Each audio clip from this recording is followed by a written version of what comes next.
Welcome to Bring Out Your Badass Self, a movement to break your negative thoughts and habits and instead focus on building each other up and encouraging fearless authenticity. Each week, we will get vulnerable and share experiences alongside our guests and audience. Come rediscover your inner badass self. Hi, good morning, badass. Good morning. How are you doing? I am doing well. How are you? You keep it warm? Yes, I am. It is a blizzard here, which I am kind of loving because it looks like I'm in a snow globe. Oh, I can see the snow just coming around you. Yes. Yeah. Oh my gosh. Yeah, so I don't know what it is here. We have a wind advisory, it looks like. So it's been interesting this week. So it looks like it's 42 here, so just cloudy.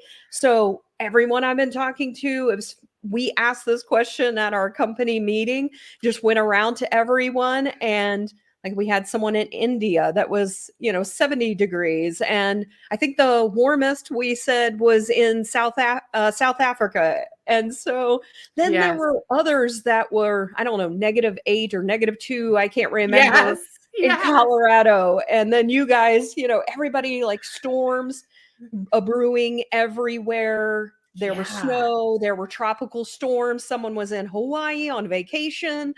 And so it was crazy. Yeah, it was kind of fun because, even though we could look all of that up, we're not going to, right? No. And it was great to kind of hear from everyone and get their kind of spin on and hear this like vast span, like all across the US and then, different spots in the world. So it was really fun to kind of hear everybody's weather and what they're up to. Yeah. And I had no idea whenever I asked the question. I was like, wow. I'm like, I had no idea I was going to learn so much from everybody just from the simple question of where you at today and what's the weather like? Yes. Right. We learned all about the windy season in South Africa that they're experiencing. And I had no idea that Sparsha was in India. I didn't either. I was like, oh. I know. Yeah. Well, so I didn't realize, we had another person that was in Seattle. I was like, oh, I didn't know they were in Seattle. And so it was it was fascinating. Yeah. So Myra in California, no school, storming here. Ooh, let me, so Myra said, good morning, badasses. Mm-hmm. Oh, she is actually in Tennessee. So Myra's in Tennessee. So storming here, no school. So so it's been interesting. There've been a lot of people like Virginia and I know where you're at. There's no, you have homeschooled, but there really is no school with some of the people I understand that are also up next to you. Yeah. School got called off today. It got called off last night like preemptively. That's how they've been doing it lately. Yeah. So yeah. I have to pull up Carrie's comment. So Carrie, we always try to match, just so you know. She said, oh my God, you guys have matching shirts. Almost every week we have matching shirts. Like on a rare occasion, do we have one where we had originally bought one where you had one version, you had you wanted longer sleeves and I wanted shorter sleeves. Yes. And then there's a shirt that I lost somewhere in this house. And so Sarah, can't wear that shirt because I don't have it.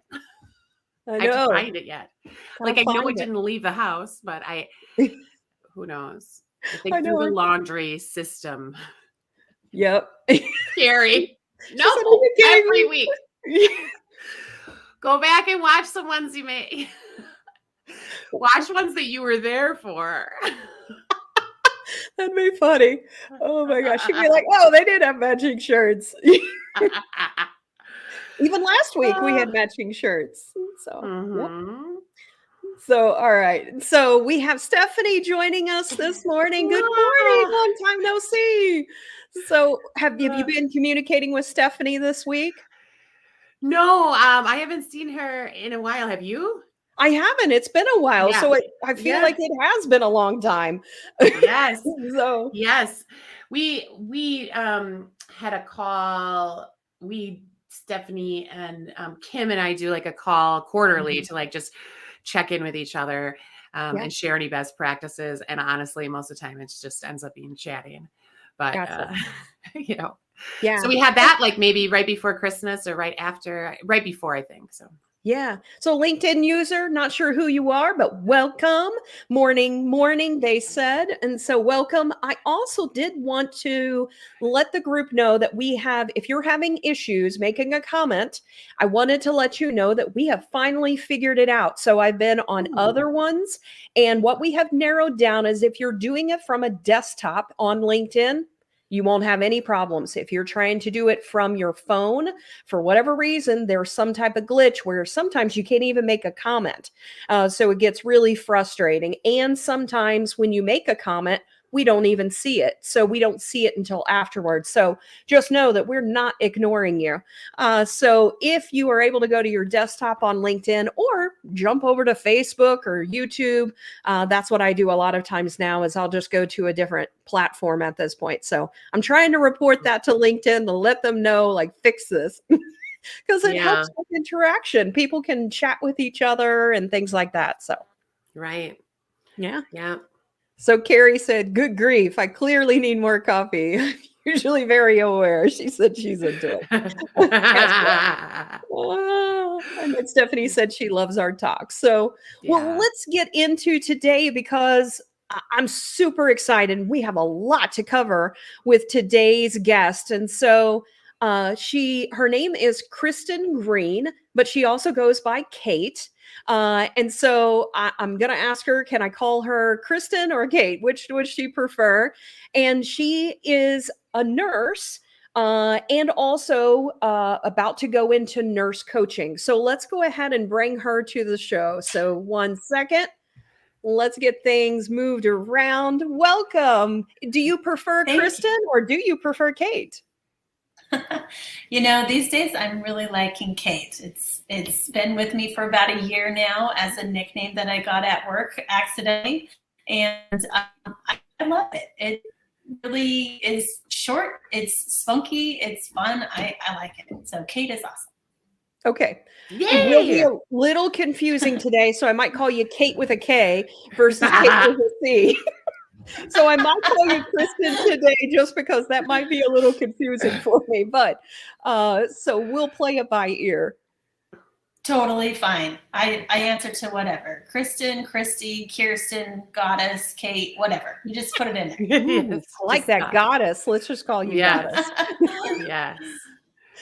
All right. Yes. Well, welcome to the show. And so we have a lot to cover today. So we had met with Cate earlier and talked about a lot of things. And so where we really wanted to start today is just to give people a little bit more of a sense of you growing up. I know there's a lot of things that sort of have happened early on in your life. We're going to talk about each of those sort of quickly and then get into the rest of the things because really the end part is really where it gets even more juicy and how it is that you're helping people. So if Yes. you could sort of paint a picture for our audience for some of the things that you went through, and we can start to go through each of them. The things when you think back to your childhood, what are some of the key things that sort of resonate or sort of pop up in your mind? Yeah, absolutely. And thank you so much for having me on. Thank you. Yeah. So for me in childhood, looking back, I really did have a good childhood. I mean, I had food, shelter, a family, education, all of the things. But there were, kind of behind the scenes things that actually caused me to develop PTSD. One of those things was, just mom. It's always moms, huh? But it's not always moms. Dads are involved too. Just remember. Um, but mom wasn't really emotionally available. She would provide, all the physical things, but it wasn't. You couldn't hug her. If it was emotional, if it was, something where required the inside of us to come out. Don't go to mom. She, because of her childhood and abuse and things that she went through, just that was how she could cope, and that served her the best. And I love her so much, and I do not blame her for anything. We all do the best that we can as parents, right? And just know that we'll be paying for counseling for our children later. It's fine. So, but she was kind of an emotional volcano waiting to go off. And so we would walk on eggshells around her, and just that constant, high pressure, but not really going off, like makes you walk on eggshells and gets you watching body language so you know when to approach and those types of things, and feeling powerless, being small, not having the power that I needed. Somebody else was in charge of me, and that's the definition of trauma right there. So some PTSD about that, but I had no idea until later in my life. I just thought that was normal and how people lived. So we moved around quite a bit. My father, funny enough, people say, well, were you military? No, he was a rancher. But we moved several times as a child. And for me, it was difficult, but I also learned and grew so much. I learned how to meet new friends, how to communicate better, how to really hone in on who I was and what I would do. It's very easy to go from place to place and kind of be a chameleon and just do what other people are doing to fit in. But I just never did that. I just always stood in my own power and just was me. And that worked best for me. So let's see, gymnastics. When I was small, I loved gymnastics. I got into it at about 5 years old, and I was going to the Olympics all the way. I just knew I was. Yeah. my favorite movie was American Anthem.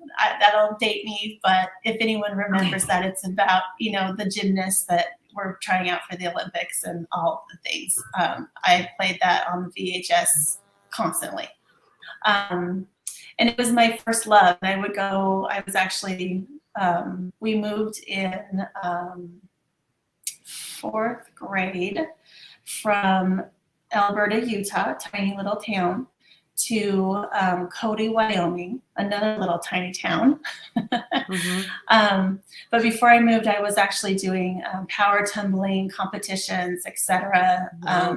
Just, my life revolved around gymnastics. And we moved, and Cate did not have the resources that were available in Utah. And so that was very difficult for me. I'm even feeling emotional right now about it, because that was really my life dream. And again, my parents tried to support me how they could. And so the high school coach was spoken to. They did have a high school gymnastics team. And as a 4th grader, I was allowed to join. Wow. And you can imagine the discord that arose from that. And so I really, from that experience, I learned high school girls are not very nice. Even to a 4th grader.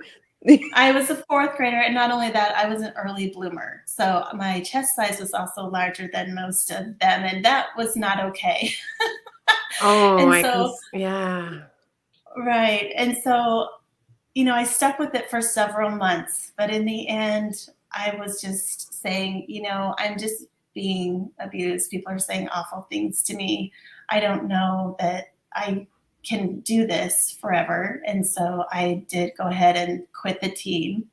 And that was fine because it gave me an opportunity to grow. I got into other sports. I did volleyball, basketball, tried out soccer, just so many things. So from that moment, I learned that even though sometimes we might have to let go of something that we love, that there's always other things that can fill that hole. And it's okay that, that those things can bring you joy. So you talked a little bit about your mom, and the Yes. relationship you had there, and it's always interesting because one of the things I wanted to point out is that you said that your mom was sort of in survival mode in a lot of ways in the things that she had experienced. And what's always interesting is that as I was listening to you, it also sounded like in some ways you started to get into survival mode as well, just because you were on eggshells on making sure that you're not doing anything to rock the boat. But I guess the other Right. question I had for you is you talked about your mom. What about your dad? Yeah, thank you. My dad is one of my heroes. He is amazing. I love him. He was the one that if you needed a hug, you would go find Dad.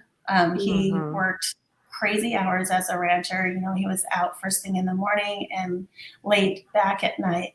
But he, after dinner, I remember him just almost every night laying down on the ground in the living room on the carpet, and he'd put his arm up, right? And anybody was welcome to just snuggle right into him and just give him a little hug and snuggle on the ground and just have a connecting moment. And how was your day? And, you know, those types of things. So that was really beautiful with him. And so, you know, it was kind of the balance a bit, which kept us all going and sane. Yeah. So, and, you know, nobody's perfect, and we continue, you know, they're still married, they're working things out, etc., which is a wonderful example.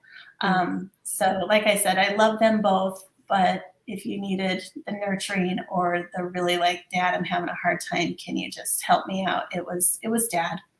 And Mom was more like, get your butt up, you're going to school. Like, nope, you don't need to cry over that, just get it done, you know?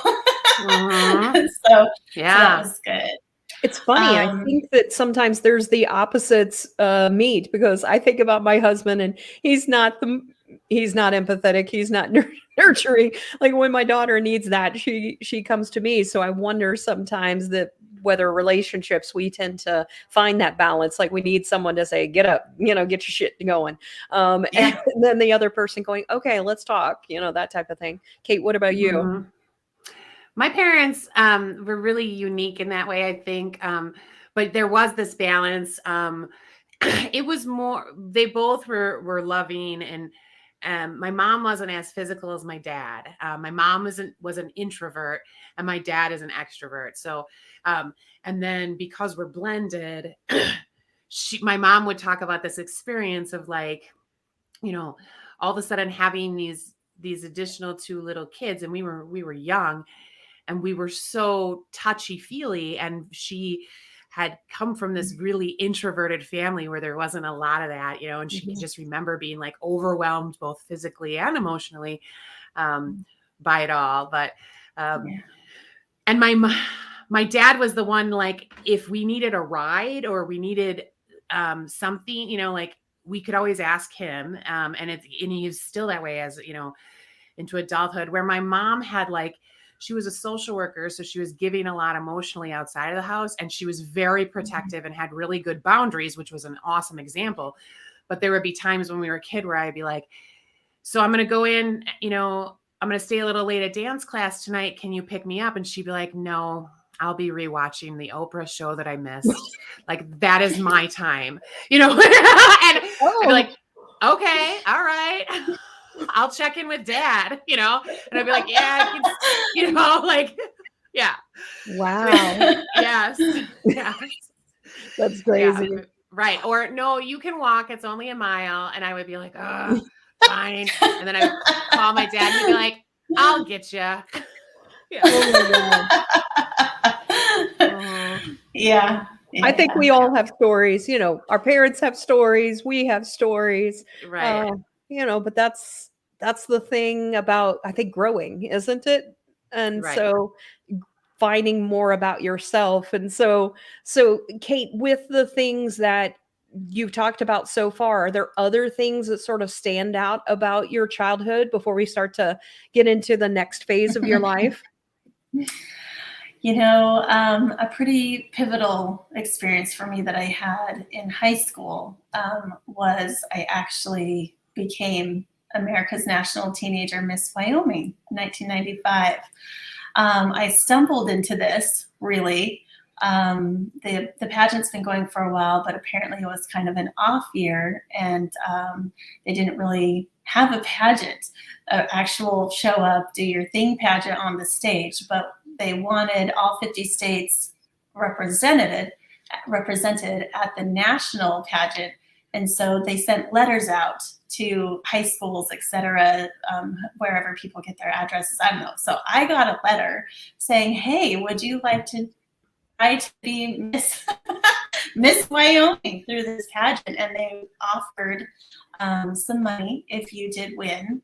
And I knew I was going to need to put myself through college. I have 5 siblings, and it was just the standard that you will go to college and you will pay for it. So I knew that from a very young age, and I'm grateful for that push. College, I advocate for more education for anyone every time I can. So, but looking at that, I was like, well, shoot, I'll give it a try. So I sent in one of my senior pictures of a headshot. I sent in my grades. It was academically based largely. And I get a letter back saying, congratulations, you're Miss Wyoming. Awesome. Which was a hoot because I was more of a tomboy growing up. Like, pageants were not my thing. I didn't like dresses. I never really curled my hair. Like, it was a whole different world, but I'm like, I'm in it for the money. So here I come. Right. And I remember I actually had to earn money myself to go to, it was in Nashville, Tennessee at Opryland is where the national pageant was. And so again, mom and dad believed in, if you work for it, then you're going to appreciate it. So I had to earn a couple $1,000s to go.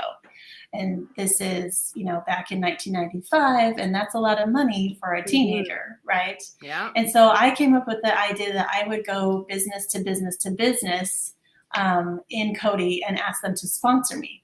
And so, I wrote up these letters, I put on some nice clothes, I approached business owners, which really was scary, but I was motivated. So I actually got sponsored and earned the money. I got everything that I needed, and my mother and I went to the pageant.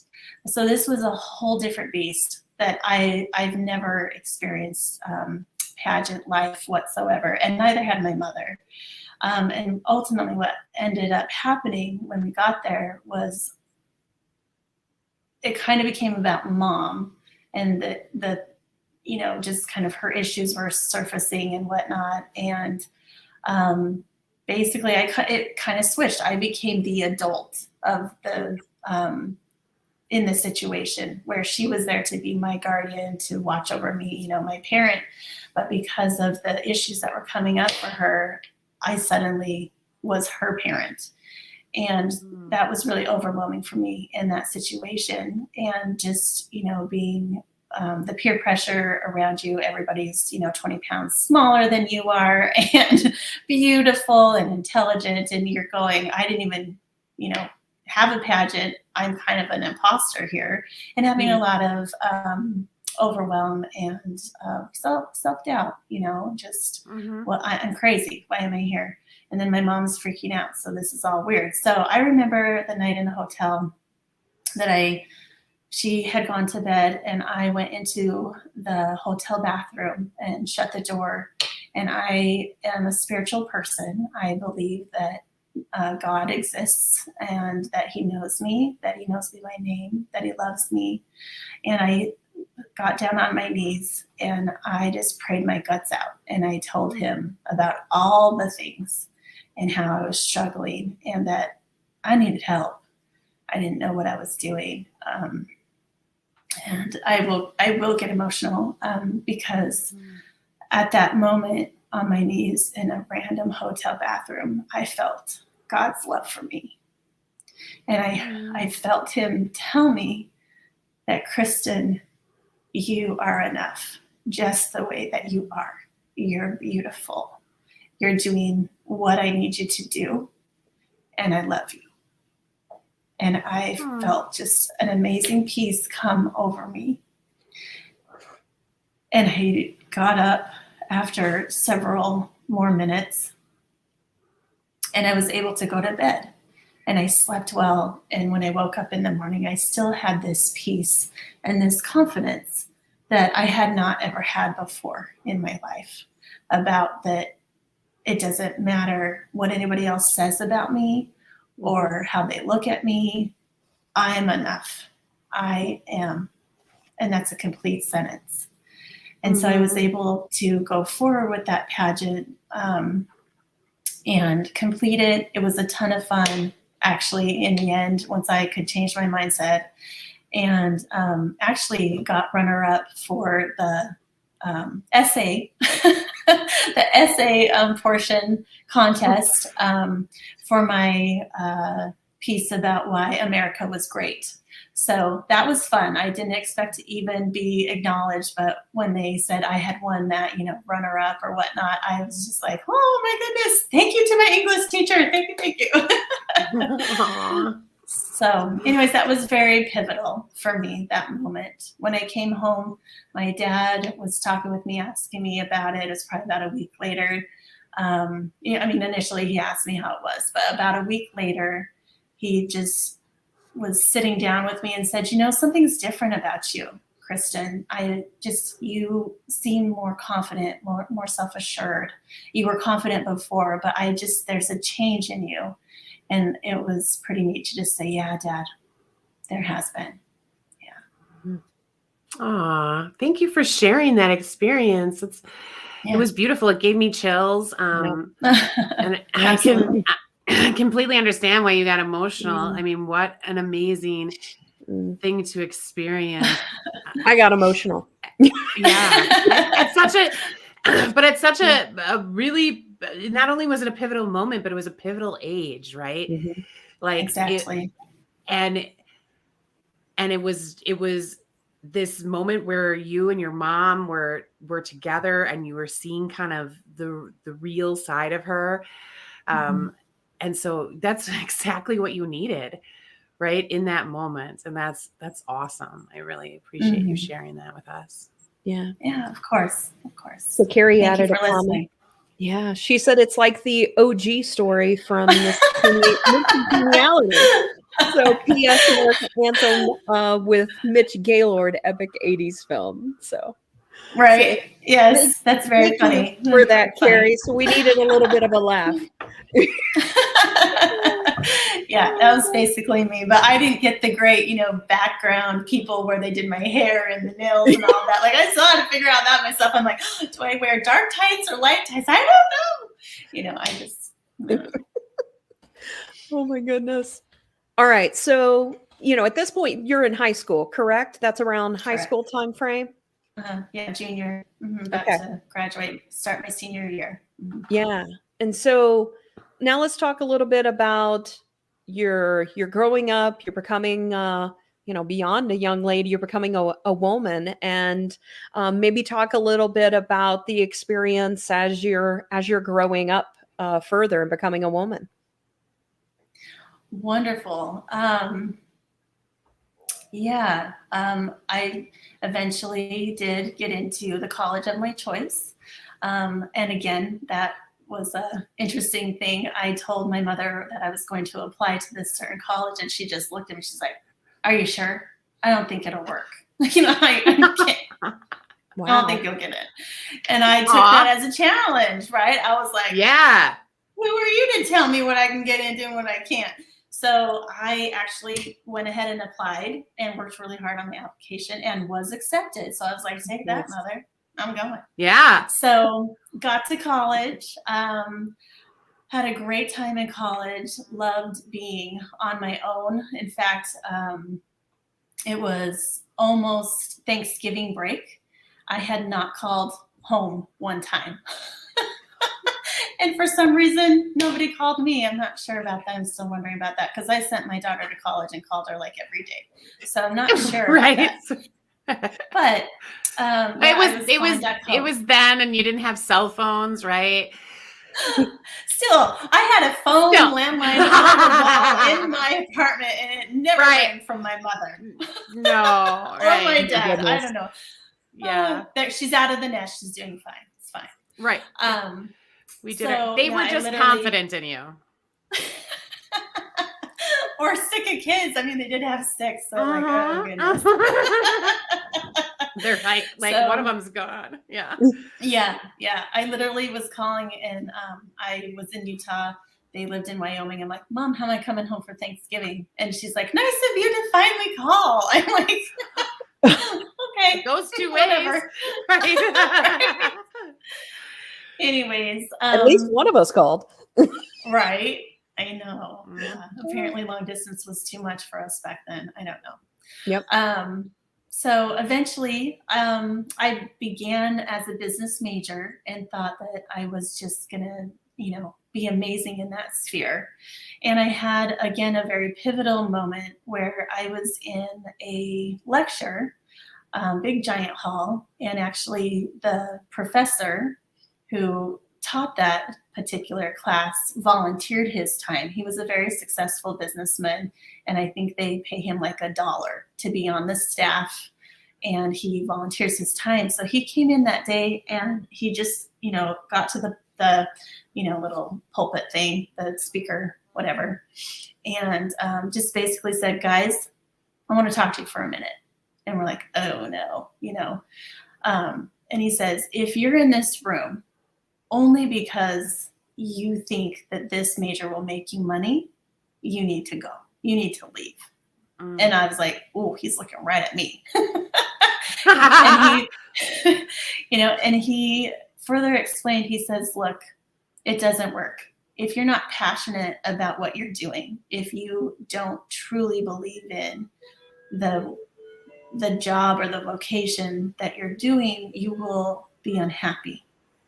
And you won't serve people that way. There won't be truly a way that you give back and serve. Right. So rethink why you're here. And I left that class and I knew I was supposed to be in nursing. I just knew it. And I had avoided it because those classes are difficult, right? Right. There's a lot of competition. The school that I was at, the nursing program to get in is just so competitive. You have to be top-notch A+ student, all of the things to get in. And so again, I hit my knees and I said, God, show me, what am I supposed to do? What's my path? And again, he did confirm to me that, yes, Kristen, you are a healer. You're a giver. And you need to be headed this direction. So I was like, all right. And I pulled myself up by my bootstraps and said, this is what we're doing. Oh, excuse me. My AirPod fell out. So I got working on those prerequisites, and I did get accepted my first time. Wow. And it was just a great experience for me. I loved going to my classes. I loved being in my clinicals, being able to have person-to-person contact, giving that direct care, being involved in, in monumental events in people's lives, being there for births, right? Being there after traumatic accidents where maybe a person needs to be in ICU, being there at a death, holding families' hands after their loved one has passed. It's truly a privilege and an honor to be able to serve people in that way. So I tend to find that a lot of times when you are focused on the serving aspect, the other aspects of your life will come. So I love that message of really from your professor that it's not the notoriety, it's not, all of those things, money, all of those things. Ultimately in life, it's about serving others. And when we do that, we find peace in the other things in life. Absolutely. Yes. Mhm. So that was a great gift from him that he gave that day. Yes. So Carrie wanted to know, where are you in the batting lineup of the kids within your Oh, family? excellent question. Yeah, that's important, right? I mean, it's psychology. You need to know the Right. birth order. So I am the second youngest. So Wow. there's Okay. I have sister, brother, sister, myself, and then sister. So that's one how brother, one so brother. one boy and 5 sisters for him, Yes. right? Wow. Yes. Yes. Oh, family So of 6. Okay, okay.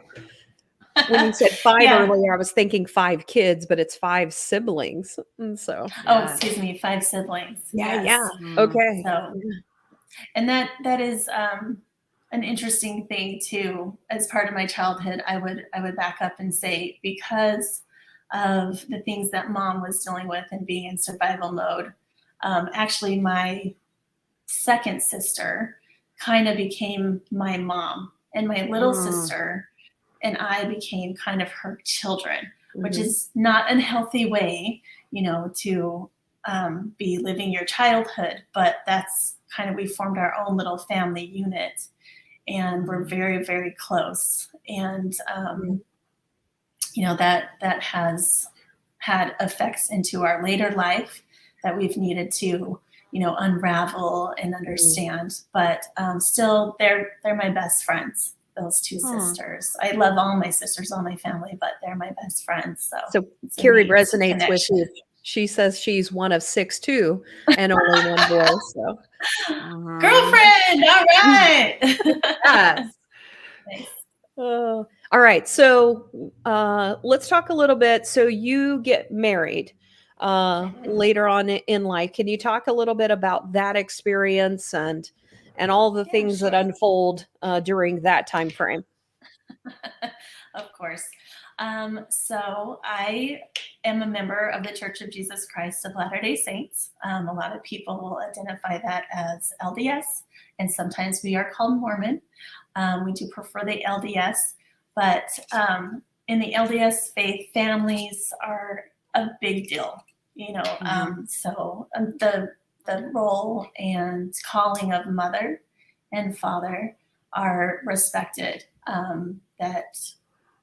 That's a beautiful, wonderful thing that you can do, is be a mother or a father and form a family and have children. And so because of that, a lot of LDS people marry quite young, because there's so much emphasis put on family, which can be a wonderful thing and works for many people. And I myself also married young. I considered 22 young. Yeah. You're right. So met my husband at college. We were married within 8 months of knowing each other. Very quick dating and engagement. At that age, At that age, correct. And he still had a lot of schooling to do. I was almost finished. I became pregnant about a year into our marriage. And so I was actually finishing up nursing school, pregnant, and had my first child in 2022. Oh, excuse me. What am I doing? 2002. Yeah. When I graduated from nursing school, and had her right before I sat for my boards, which was interesting, trying to study for nursing boards with a new infant. So that in itself was challenging. I remember when I went to actually take my boards, I had never left my child with anyone before, and I was breastfeeding. So consequently, they had never taken a bottle before. And this test is many hours through the day, most of the day. So left her with grandpa, and he's like, I got this, no problem. You go and you're just going to rock it. And I'm like, okay, Dad, there's like 2 bottles of breast milk. Good luck, So I remember being halfway through my test and just trying to focus on that, but thinking about my baby and how is it going. And in the break, I went and, pumped. I'm like, and so when I get done, I call Dad right away. I'm like, Dad, how's it going? And he's like, oh, it's been fine. She's been a doll. She took the bottle. No worries. She's been napping. And I was so grateful. And again, I was like, God, thank you. Thank you for these blessings. That was the only time she took a bottle for me or anybody. That one time. Yep. I promise you. I'm telling you the truth. So fast forward, I have another child in 2004. And at that point, I decided that I would not officially work as a nurse. I would not get a paycheck so I could be a stay-at-home mother for my children. I figured other people can nurse people, but I'm the only one that can be a mom to my children. So that was a decision that I made. That gap was longer than I thought it would. We eventually had 4 children, and they're beautiful. I love them so much. And but during that time, I didn't work as a nurse, which was a big part of my purpose and identity. And I also experienced postpartum depression after every birth. And I had no idea that this would be something that I would struggle with. The first 2, silly enough, I don't know what we do in our brains, but I guess I just couldn't I didn't want to acknowledge that perhaps I was dealing with that. But after the 3rd child and knowing that she was coming along and taking a good look at that, I knew that I would probably need to be on medication to help me after the birth of this 3rd and 4th child. And so, that's up and down. That's a strain on the marriage. It's hard on the children, if mom is struggling like that. And it was also difficult in my family because the thought was, you don't take medications. We really, when we were sick, we really didn't go to the doctor much. I don't remember very many visits. It was, just the home remedies and you'll get better, it'll be fine, buck up. Yeah. And so when I found that I might need support, which if you do, that's wonderful, and please do it, support from medications, there was some negative feedback from certain members of my family. And so to try to grapple with that, as well as knowing that you need help and you need it, that was also difficult for me. But in the end, I chose what I knew was right for me. And so during those times, though, there was very dark times, really hard. And I learned a lot about not giving up.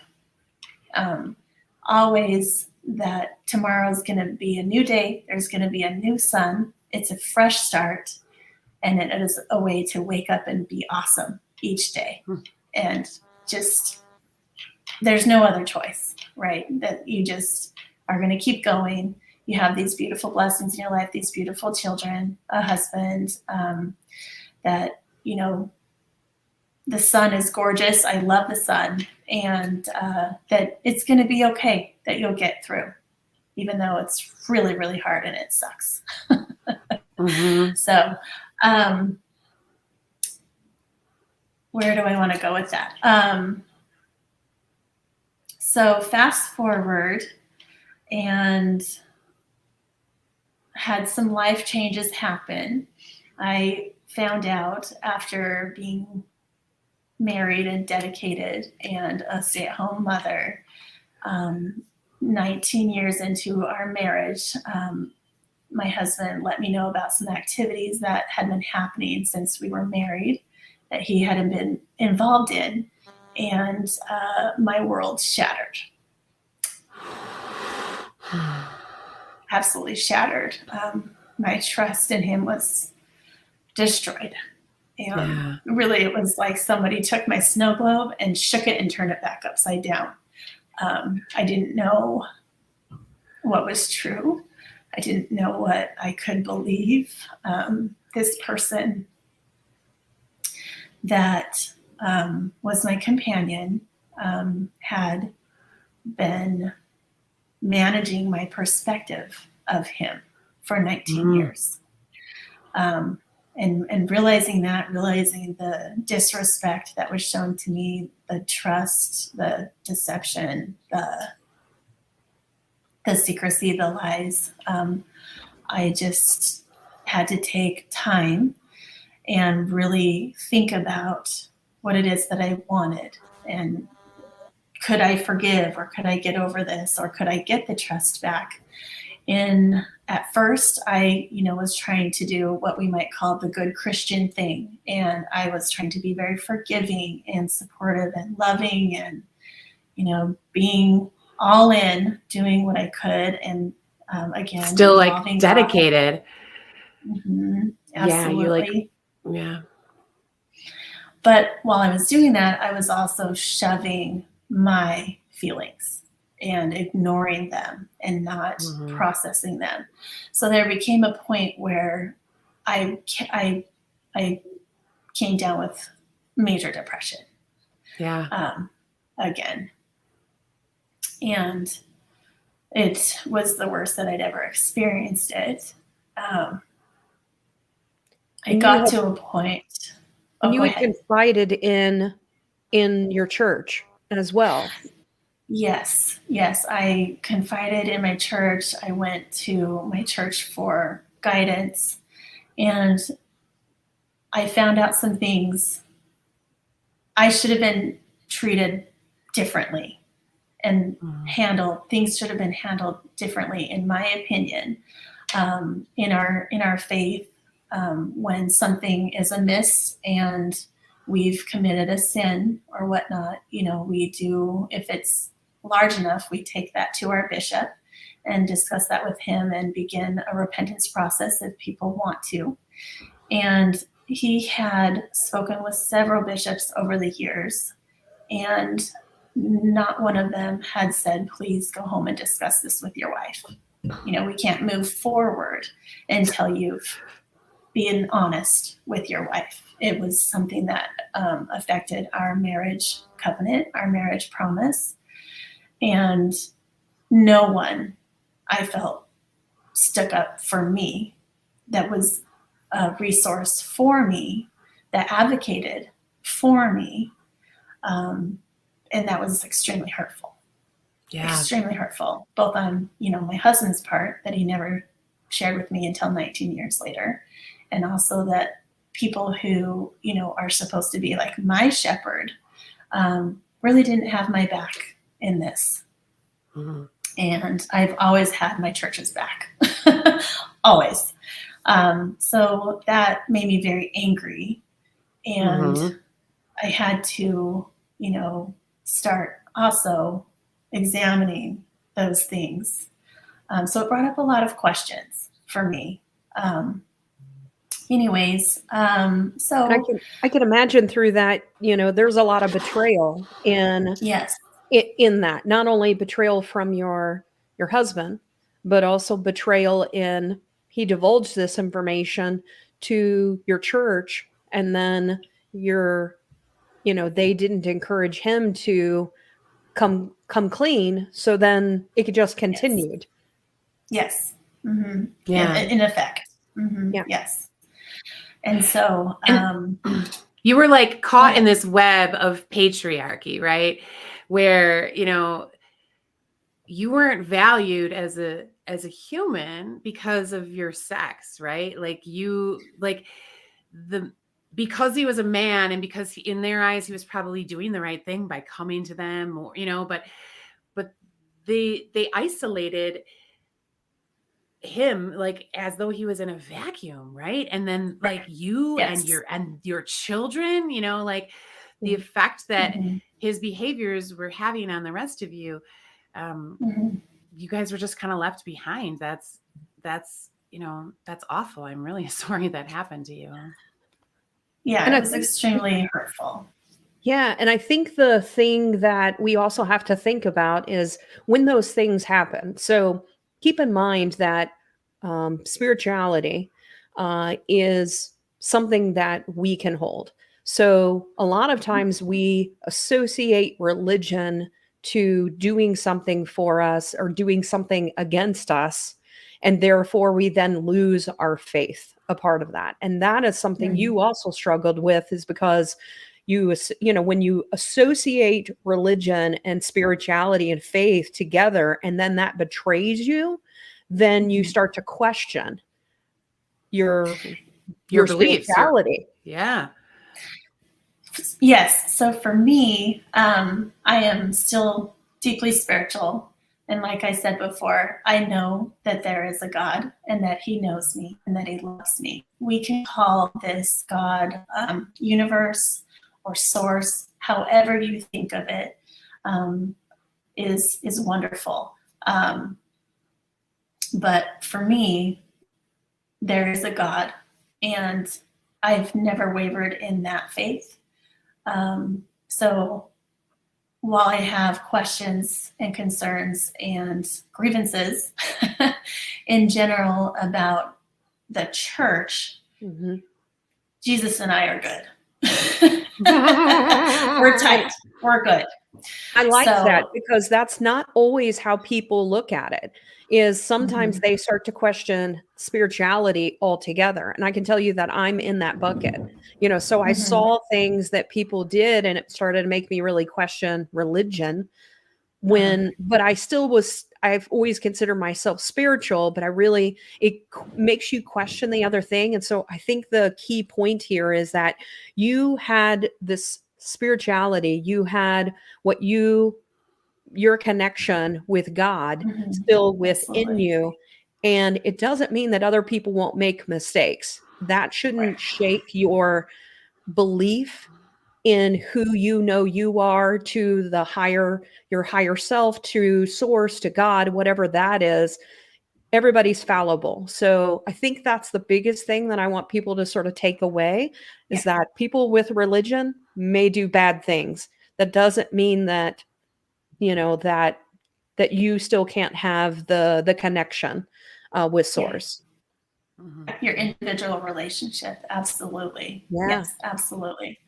So these were big pillars of my life, right? Because I was born into the faith and had done everything according to the rule book, if you will, that my whole life. I was like the model LDS person.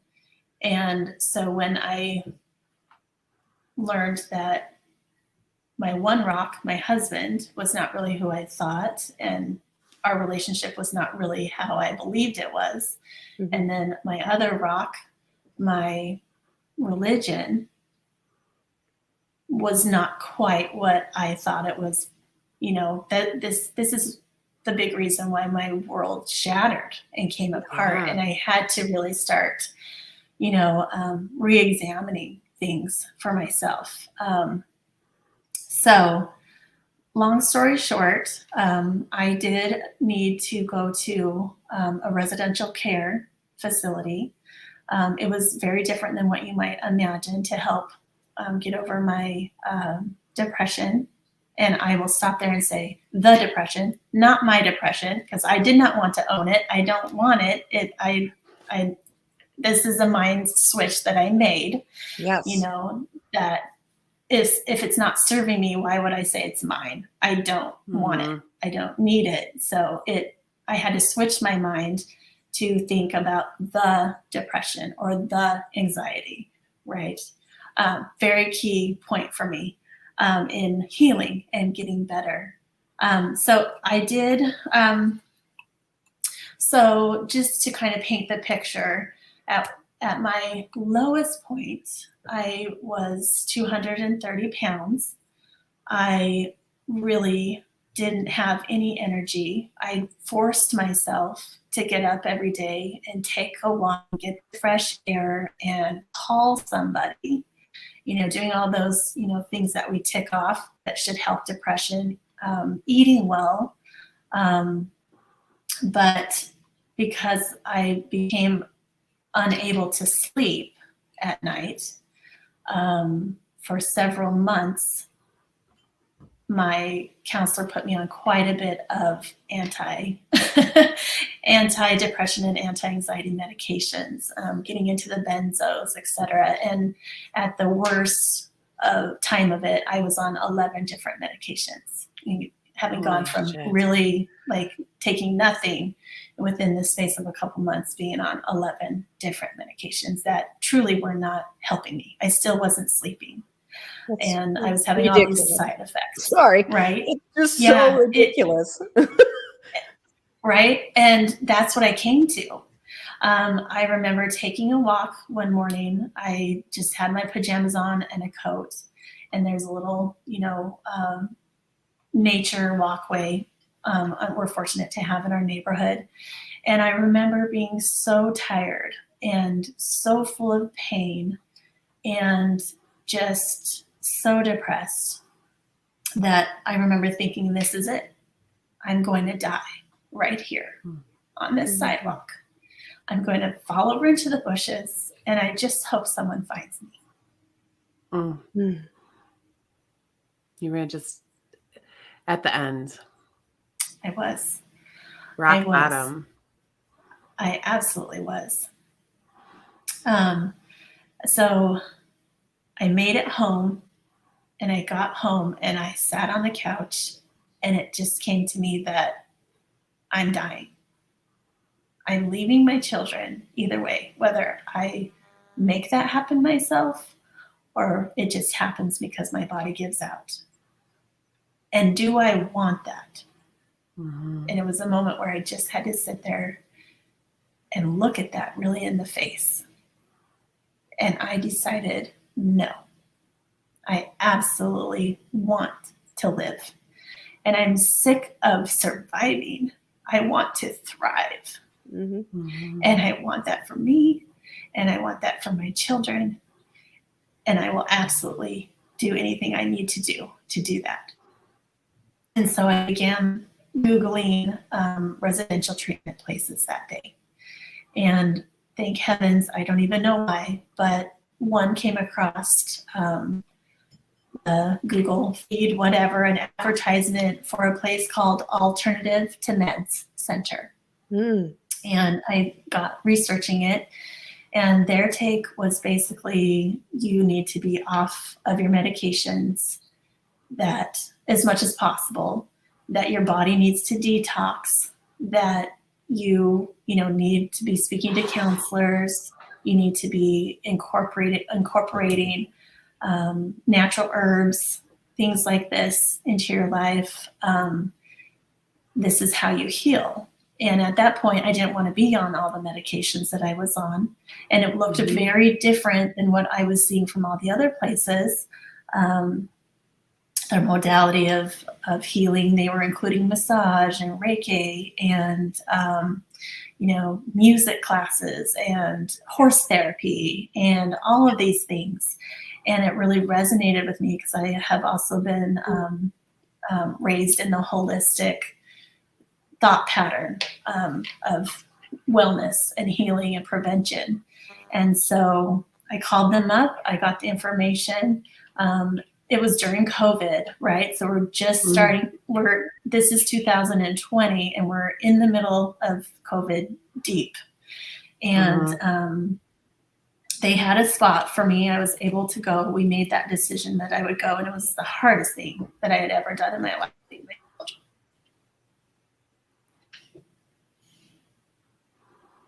But again, how long were you there? I was there for 2.5 months. And it was right after Halloween. It was November 1st when I left. And so the holidays were coming up. I never put my family or my children over the holidays either. And I had a ton of anxiety. At that point, I was not able to even go grocery shopping. Like picking out ketchup, threw me into a panic attack. I couldn't do it. Really wasn't functioning. And right before I went, my body just shed 30 pounds just on its own. I couldn't eat. I wasn't sleeping, just it was horrible. I was just a shell of a person. I wasn't really there for my kids, and I absolutely wanted to be. So I went to this alternative to men's center, checked myself in. Somehow I flew by myself. I don't even know how I got on that plane. And I arrived, and it was a great experience for me. It was just what I needed. And I was so grateful to find that. And we did a ton of time in the saunas and detoxed, and we ate like nearly perfect food, no sugar, no wheat, no soy, no anything, just trying to just do, I did everything that they suggested. I woke up for early morning yoga, even though I hadn't slept the whole night. I did the 2 hours in the sauna every single day, except for when I had 2 appointments for the whole time I was there. I went to the gym. I mean, I'm overweight and I have no energy, but the first day they came to pick people up to head to the gym, and I'm in. And I got the body scan and the, oh, you are? You're sure? And that pissed me off. So I'm like, yeah, I am. I'm coming, let me grab my extra oversized sports bra and I'm here, so, but it turned out that became a pillar in my life. I learned to love the gym. It became what I tease and call my second church. It was so therapeutic for me, and me and the person that, was the counselor that ran the gym session, etc. He became actually a great mentor for me. And he helped me to remember that I am a warrior. And I identify very strongly as warrior. But in having the kids and not working and, just being so focused on them and not myself, I lost myself in there, trying to be a wife and a mother, and all the things that we do, volunteer on the HOA, committee, blah, blah, blah. But it wasn't really the things that, outside of my children, it wasn't the things that filled me up or brought me joy. So helped me to re-identify that I am warrior. And what I mean by that is someone who doesn't give up, someone who chooses the right thing no matter what the consequences are, someone who defends and protects others that cannot do that for themselves, that I will sacrifice for the greater good because that is more important than myself. Yeah. And so, yes. So Cate, I have a couple comments I want to bring up. So Facebook user just wanted you to know, sending you a hug. And this was while you were talking. And then Lori sending you love and hugs. My heart hurts that you went through that. And then Bruce said she was betrayed by her husband and the congregation and leaders of her church, but possibly found her faith, or maybe even helped renew your faith even more, maybe. It is heartbreaking, but her strength is amazing. And so I wanted you to see some of those things to let you know how our audience is feeling.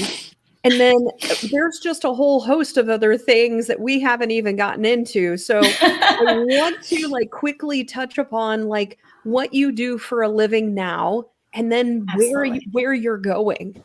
Yeah. I love it. Yes. So fast forward, that experience, it was funny when you're through your program, you graduate. So they have a graduation ceremony for you. And they said, I hadn't really seen many graduate, ceremonies before, but the staff told me that mine was out of this world. They'd never seen so many people, outside providers, et cetera, show up for someone's graduation and be there and show support. And they actually offered me a job at the end of it, which was probably not ethically okay because I had just been a resident. But I was offered a job there because just of who I was, the values that I showed, the can-do attitude, just the commitment to what I said I would do. I did it. The compassion that I showed to the people around me. I still have keep up with people from there. And anyways, so when I came back home, I was pretty much a different version than my children had ever seen. I was confident. I was strong. I was benching I was squatting 230 pounds at the gym. I mean, just a different your old person. body weight. Yeah, your former body weight, right? You were right. That's crazy. Yes. And so coming back was kind of a bumpy landing for the family because now they're adjusting to this new person that they really haven't seen for a while because I had been struggling with the depression and other things. One thing that I realized while I was there is that the marriage needed work and it had to be addressed. And so we worked really hard on that for several years, 2021 to 2023. And we tried all the things, all the counseling, all the workbooks, all the retreats, everything, and just couldn't make it work again. But it was important to me to try my hardest 100% to make it work because we do have 4 children. And marriage is sacred in my eyes. And when I got married, it was literally forever. It was to be forever. And so, divorce and looking at that was very difficult for me to contemplate. But that was the best choice for me and my kids in the end. And so now I am divorced. That is something that I'm learning to co-parenting, all of those things. I'm sure many people can relate. Some people might think that once you're divorced, like that's the end of it. Good, great. No, it's just the beginning. It's just the beginning of a whole nother relationship, right? That you're going to have with your co-parent and the children. So I'm learning to navigate that, but I'm happy. I am so excited about life. I have so many good things and blessings, so many good people around me, wonderful friends, people who have stood by me and literally opened their home to me and even picked me up off the pavement in my darkest times and just showed me love and support. And I'm so thankful for those people. And I couldn't have done it without them. So during this transition of my life, I knew I needed to get a job because I hadn't worked for a while and I needed to support myself and have my own money and all of those things. So I went out and started working. I got a job at a skilled nursing facility and worked there for a while as a nurse, RN, and then had some issues with the company. I didn't feel ethically okay with some of the things that were going on, and I pulled my labrum in my shoulder, so I couldn't do the duties of the physical part of the job. And so I did leave for a couple months, and then I applied for a different job, many jobs actually, and landed on a wonderful job. I love my job. I love what I do. Yeah, getting up in the morning is a joy because I know that I get to go to this job and serve people and help them. I am the director of health services and assisted living for the deaf and deafblind. And people may have seen me signing earlier. I'm sorry I didn't explain that before, but because I am immersed in a deaf culture every day for my job, I am learning sign language, and I am using some of that. Some of the time, just I don't think about it; it just happens. So, which I love learning ASL. It's a beautiful language.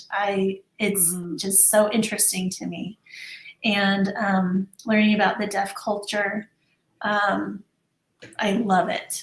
And so I got a job. I finished 2 courses online. One was a women's financial wellness course for people who wanted to know more about money and also be guided through the divorce process. I don't know how people get divorced without that resource. It was absolutely wonderful.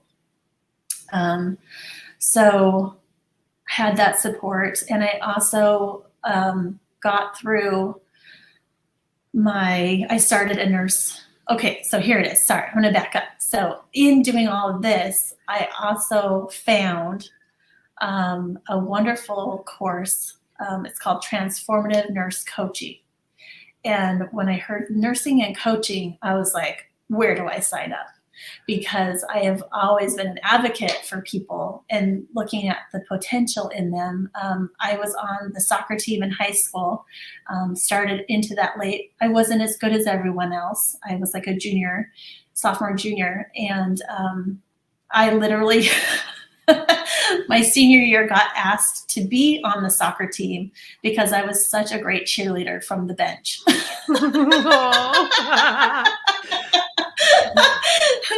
I was good at defense and cheerleading, and they said, please come out for the team because we need your support. We need your positive attitude. We need your can-do. We need your smile. So that was a really great compliment in a backward kind of way, I guess you could say. But so when I heard nursing and coaching together, I'm just like, yes, send it. I'm all in. So began this course called Transformative Nurse Coaching. And it's an awesome way that I can blend coaching with my nursing experience and my knowledge to help people heal and do it in a holistic, integrated way where we look at the whole person. We're not just looking at a diagnosis. We're looking at their environment, their emotional state, their physical state, their vocation, their social circles, their spirituality, and their intellectual sphere of themselves. So we really take a 360 and examine their life and what they would like to improve and work on. I never tell my clients what I think they should do. I know that each person has their own innate wisdom, their knowing, their connection with source or whatever it is that they know what they need to work on for themselves to improve their lives, to be more healthy, to bring more happiness and joy into their life. And it's such a privilege to work with them. I really love it. So yeah, that's what I'm doing now, and just am so excited about it. And just it's amazing to help empower people to make changes in their lives and overcome super difficult things. Because I know they can do it because I've done it. And I 100% believe in them, even if they don't believe in themselves. And that's what I was going to say, is that I can understand why the facility that you went through offered you a position there. Yes. Because you not only lived the story, but they saw the transformation in you. And so now that's something that you also know within yourself and how it is that you went through this. And I think it's a beautiful story. It's always even more beautiful when people go through the things that they go through, and then they find a way to be able to give back to others. And I think there are a lot of people that can relate to the different things that you said in your story. And right now we're out of time, and I was asking Cate, I feel like we need to bring you back just to talk about some of the deaf and deafblind that you work, because there's so much more even there that we didn't even really get into. But I'm glad that we are sort of ending it with the warrior that has found their way, and then also is a warrior helping people to understand that they can also find strength within, that they don't have to just deal with the things that they're dealing with. There are other ways to handle things other than medication, other than the normal way that a lot of times we have been told to deal with things. And so it's really sort of a deprogramming of all kinds of things that we're going to be going through, and that people are going through right now. So I just want them to know that there are alternative ways to handling things. So absolutely. And our mindset is where we have to start. We have to change our mindset. Our thoughts create our world. Our thoughts create our reality. Yes. We only can make change by changing our thoughts. The body cannot go where the mind has not gone. So Myra said, thank you for sharing. And Lori said, what an awesome story of badassery and resilience. And so, Cate, you actually have, so a part of this, I do want us to let people know that if they want to begin the journey for themselves, you have an offer for our audience, or maybe it's someone, I know someone I was thinking about that I might make sense to connect with you. So let them know what it is that you're offering out. Yeah, absolutely. I'm super excited about this. With my nurse coaching, I will be sitting for the boards in March, and then I will be opening up my own LLC coaching. So it's basically like life coaching, or, people have a fitness coach or a finance coach, etc. So you get to have a nurse coach, and we get to help you improve your life in all the facets. So I coach adults. They don't have to be nurses. People ask me that all the time. Do I have to be a nurse to get coached by a nurse coach? No, you don't have to. I coach people to the ages of 14 and 105. Like, bring it on, anybody. So when I have that open and going, I am offering free first session with me. So, which would be 2 hours, which is a wonderful, wonderful gift that I can give, because I want to help others improve their lives. And I don't think that money should be a barrier for people. I truly do not believe. And in my own life, I've had counselors or coaches who knew that I was having some difficulties there and would help and decrease costs or whatnot, so I could access that. So I'm happy to give away one free first session for 2 hours, and we can get so much done in 2 hours. And every time I've coached my clients, at the end of 2 hours, they come and they say, I really want to work on this thing. This is why I'm talking to you. And we find, again, through their inner wisdom, often they say, I really think I need to work on this. I didn't want to, but it's what's coming up for me, and that's where I have to go. And it's a beautiful process. I love that. Yeah. Thank you so much. I hope that, we can take advantage of that now, even though you don't have your LLC officially going, or should we wait? Like, give us a little bit of direction on that. Thank you. You could take advantage of that now. Yes. Okay. My dream eventually, my sign will be Warrior Nurse Coaching with Jeep Therapy for the Deaf and Hearing LLC. So this is my vision. It's been my vision for a long time now. You can get a hold of me. Should I give an email?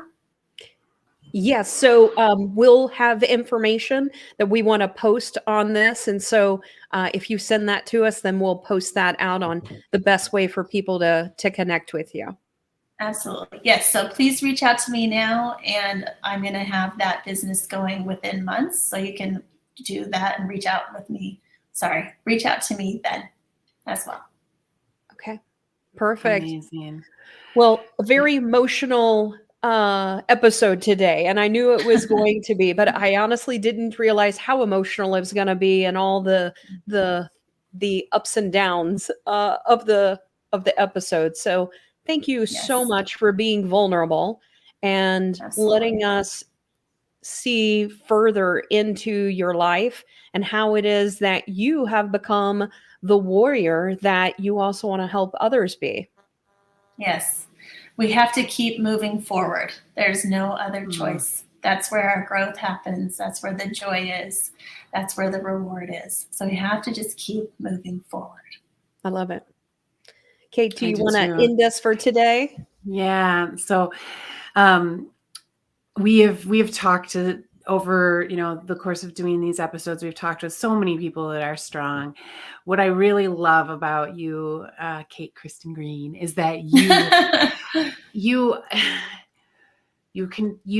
were at your lowest points and you found opportunity. You were able to use this warrior spirit that you've always had. You've had since you were a young, small person, and see your way out, right? See your way out from the lowest point of your life. And so I want our audience to know that even when things are dreadfully hard, that there is a way that you can find your way out of it. And you've been such an inspiration today. You just embody the word warrior.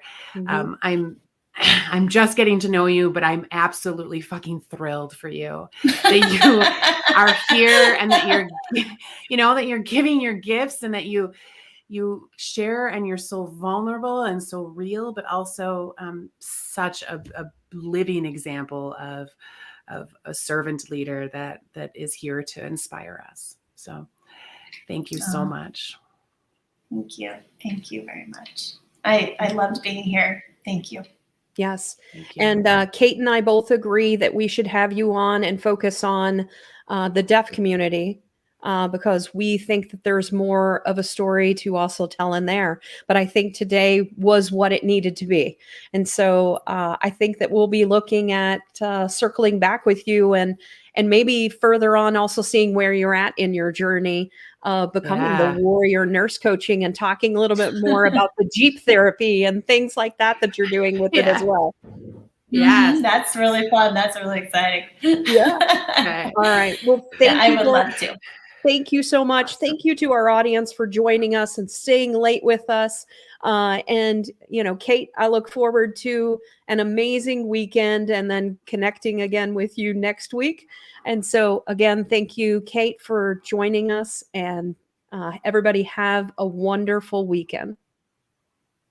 Thank you very much.